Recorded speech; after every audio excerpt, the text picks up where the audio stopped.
Om Swastiastu. Perkenalkan, nama saya Igi Ngurah Arya Bayartana dengan NIM 19130111025 dari kelas 4A Pendidikan Matematika. Nah, pada video ini saya akan mengajak teman-teman untuk belajar mengenai bunga tunggal dan pengaplikasiannya. Nah, tanpa basa-basi lagi, yuk kita mulai.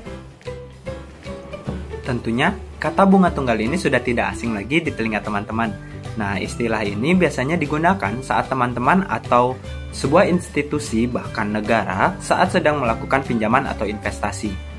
Jika teman-teman berniat atau sedang meminjam sejumlah uang dari bank atau lembaga peminjaman yang lainnya, perhatikanlah bank atau lembaga peminjaman tersebut. Pada umumnya, mereka pasti menginginkan sebuah bunga sebagai imbal hasil dalam bentuk uang tunai dari jasanya meminjamkan uangnya kepada teman-teman. Nah, yang jadi pertanyaan di sini, apa sih itu bunga tunggal? Nah, bunga tunggal adalah bunga yang dihitung hanya dari pinjaman pokok tanpa memperhitungkan bunga yang telah diakumulasikan pada periode sebelumnya.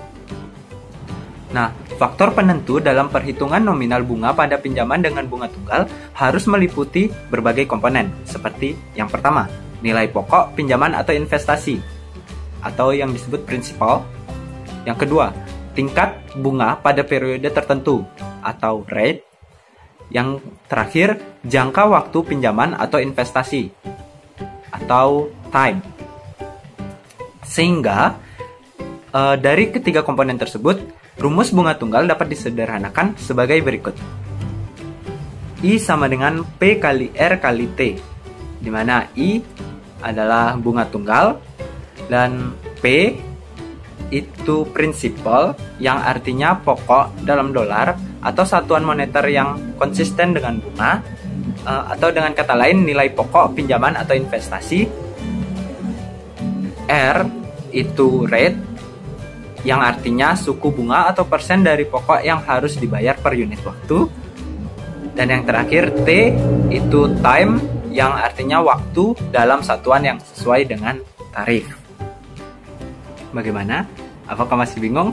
Nah, untuk meningkatkan pemahaman teman-teman, yuk kita lanjut ke contoh soal. Baik, di sini kita sudah ada satu soal, yaitu hitunglah bunga dari suatu pinjaman sebesar 50 juta rupiah selama 5 tahun dengan bunga 8% per tahun. Nah, bagaimana cara menyelesaikannya? Pertama-tama, teman-teman harus ingat rumus dari bunga tunggal yang tadi, yaitu I sama dengan P kali R kali T. Selanjutnya, kita analisis dulu apa saja yang diketahui pada soal tersebut. Nah, pada soal tersebut diketahui P sama dengan 50 juta rupiah. Dan R itu sama dengan 8%, dan T itu sama dengan 5 tahun.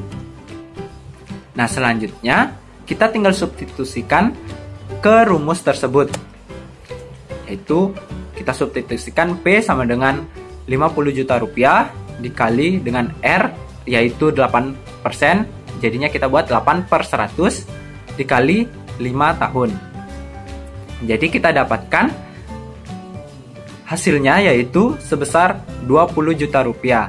Jadi bunga dari suatu pinjaman sebesar 50 juta rupiah selama 5 tahun dengan bunga 8% per tahun itu sebesar 20 juta rupiah.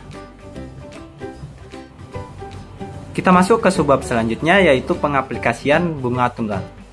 Nah, pada umumnya implementasi jenis peminjaman dengan bunga tunggal ini diterapkan untuk utang atau investasi jangka pendek seperti deposito, kredit tanpa agunan atau KTA, dan lain-lain. Namun, untuk beberapa kasus, penerapannya bisa diaplikasikan pada bentuk pinjaman untuk kredit kepemilikan rumah atau KPR. Baik, agar lebih mudah dimengerti, kita langsung masuk ke contoh soal saja. Nah, di sini sudah ada satu soal, yaitu suatu bank membayar bunga tahunan 8%. Seseorang membuka akun dengan mendeposit uang sebesar $300 pada 1 Januari.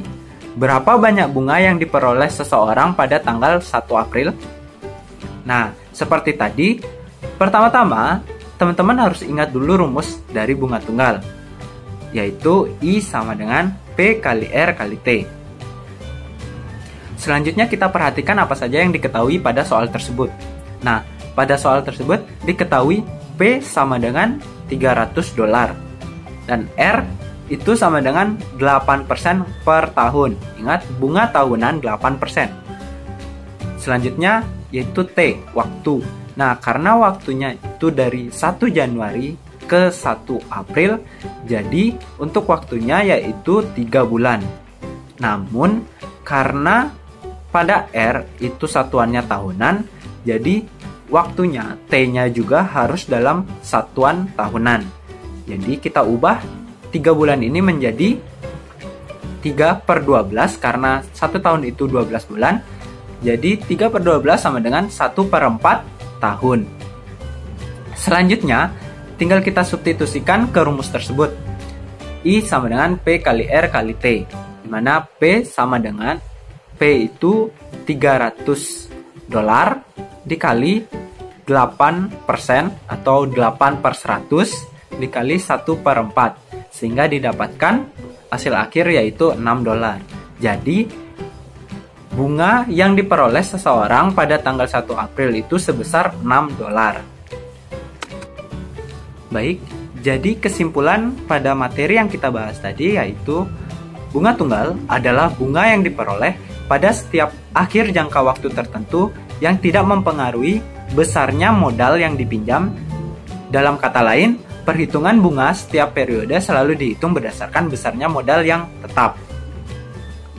Nah, rumus dari bunga tunggal itu I sama dengan P kali R kali T. Selanjutnya, implementasi bunga tunggal dapat diaplikasikan untuk utang dan investasi jangka pendek seperti deposito, kredit tanpa agunan atau KTA, dan lain-lain. Namun, untuk beberapa kasus bisa diaplikasikan pada bentuk pinjaman untuk kredit kepemilikan rumah atau KPR. Sekian pembahasan kita tentang bunga tunggal dan pengaplikasiannya. Saya harap video ini dapat bermanfaat bagi teman-teman, dan saya mohon maaf apabila terdapat kesalahan dan kata-kata yang kurang berkenan di hati teman-teman. Jadi, akhir kata saya ucapkan terima kasih dan saya aturkan Paramasanti. Om Santi Santi Santi Om.